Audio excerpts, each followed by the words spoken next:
Hai sobat investor semuanya, di video ini gue ingin memberitahu kalian perjalanan investasi gue pertama kali ya di reksadana obligasi itu seperti apa sih? Nah, nanti di sini gue ingin ya seperti riset lah guys ya. Apakah dollar cost averaging itu bisa ya atau works nggak sih di investasi reksadana obligasi? Nah, buat kamu semua yang penasaran, simak video ini sampai full.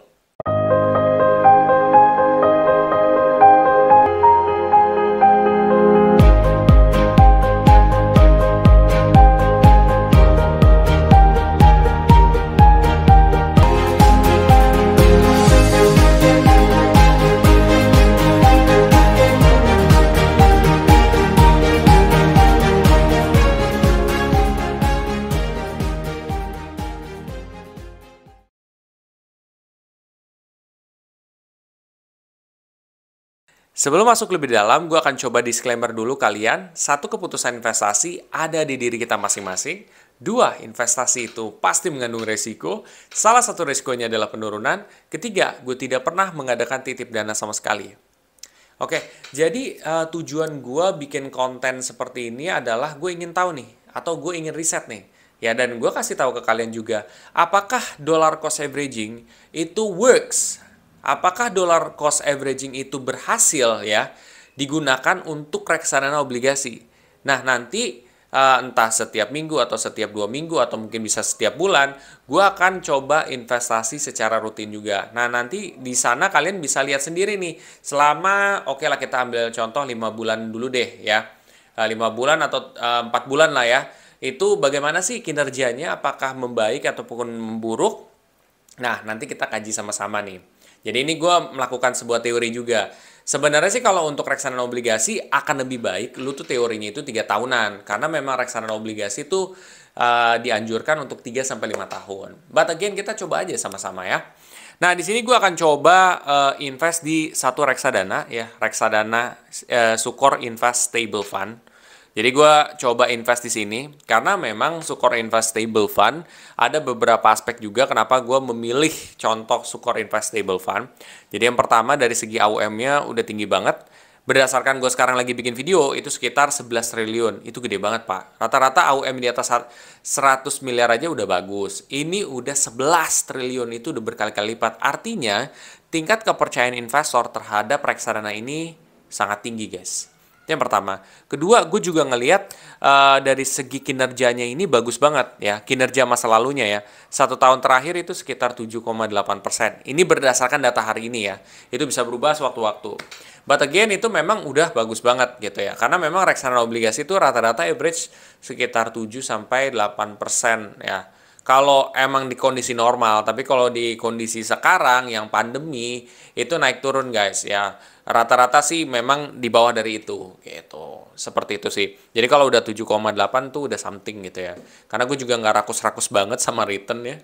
Karena yang pastinya adalah investasi itu pilihlah yang sesuai dengan diri kita. Bukan kalian mematok pada returnnya. Itu kalau gue sih kayak gitu ya.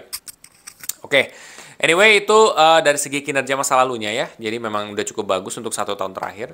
Lalu yang selanjutnya yang gue lihat itu dari segi drawdown. Drawdown itu adalah penurunan maksimum yang pernah terjadi pada reksadana ini. Ya kalau kalian misalkan pilih reksadana lain ya berarti penurunan maksimum yang pernah terjadi pada reksadana tersebut. Nah di sini ternyata penurunan maksimum yang pernah terjadi itu adalah berapa guys? Nah, itu penurunan maksimum yang terjadi itu adalah minus 0,04. Jadi menurut gue itu sangat kecil. Untuk reksadana obligasi, rata-rata tuh turunnya sekitar berapa persen, 1%, 2%, ada yang sampai berapa persen, 5%, 3% itu ada gitu. Ada yang 0,0 sekian itu ada. Cuman biasanya kalau yang stable fund kayak gini modelnya, itu tuh biasanya dia tuh turunnya nggak sedrastis yang lain guys gitu. Nah itu kenapa? Alasannya karena aset yang ada di dalam. Oke, jadi intinya dari drawdown itu 1 tahun terakhir udah cukup oke ya. Kecil. Lalu gue juga lihat dari sudut pandang expense ratio. Expense ratio itu apa sih? Expense ratio itu adalah biaya yang dikeluarkan si manajer investasi dalam mengelola produk reksadana ini. Produk Sukor Invest Stable Fund ini ya. Sukor Invest Stable Fund ya benar kan? Ya, jadi kayak gitu. Jadi biaya pengelolaannya seperti apa sih? Kayak misalkan contoh dia bayar analis ya. Karena kan reksadana itu adalah kumpulan aset atau kumpulan investasi yang ada di dalam. Entah itu investasi berupa obligasi, deposito, berupa saham. Cuman kita kan ngomong ini adalah reksadana obligasi. Reksadana obligasi berarti isinya kebanyakan ya obligasi jangka pendek ya, artinya di bawah dari 1 tahun tenornya. Ada juga yang obligasi aja gitu ya, sekitar 80% di sana. Nah, sisanya sekitar bisa 20-an% rata-ratanya itu ada di aset-aset selain daripada obligasi juga. Itu secara peraturan dasar ya guys. Cuman ya pada kenyataannya itu setiap reksadana itu beda-beda. Ada yang di atas dari 80% untuk aset obligasinya itu bebas. Yang penting minimumnya segitu. But anyway, seperti itu. Jadi intinya biaya-biaya yang dikeluarkan manajer investasi dalam mengelola produk reksadana. Gitu. Semakin kecil semakin baik. Itu bisa dari trading fee juga, bisa dari pembagian keuntungan dengan pihak aplikasi. Karena kan pihak aplikasi juga butuh makan, guys. Ya, dia nggak motong lu dari segi biaya beli dan biaya jual, tapi mereka ngambil keuntungan nantinya ke depannya gitu. Dengan cara yaitu pembagian hasil dengan manajer investasi. Ya, anggaplah kayak pihak aplikasi ini kayak ngebantuin jual gitu loh guys. Kayak misalkan nih lu punya dagangan, terus habis itu ada orang yang bantuin jual dagangan lu. Nah, nanti kalau misalkan dagangan lu laku, ya lu kasih persentase ke dia. Ya kayak gitu sebenarnya. Itu dapat keuntungannya dari sana. Itu yang disebut dengan sharing fee. Ya, terus juga masih ada cost yang berkaitan dengan reksadana yang lain. Kalian bisa cek tuh di prospektus itu detail di sana.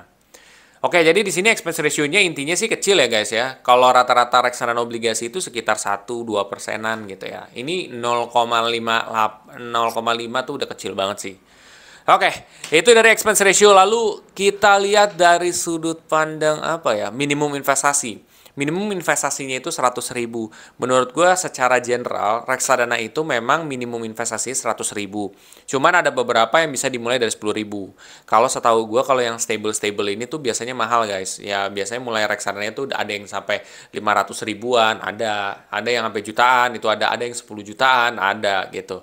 Cuman kalau ini memang cukup tergolong affordable, sekitar 100.000 dimulainya gitu.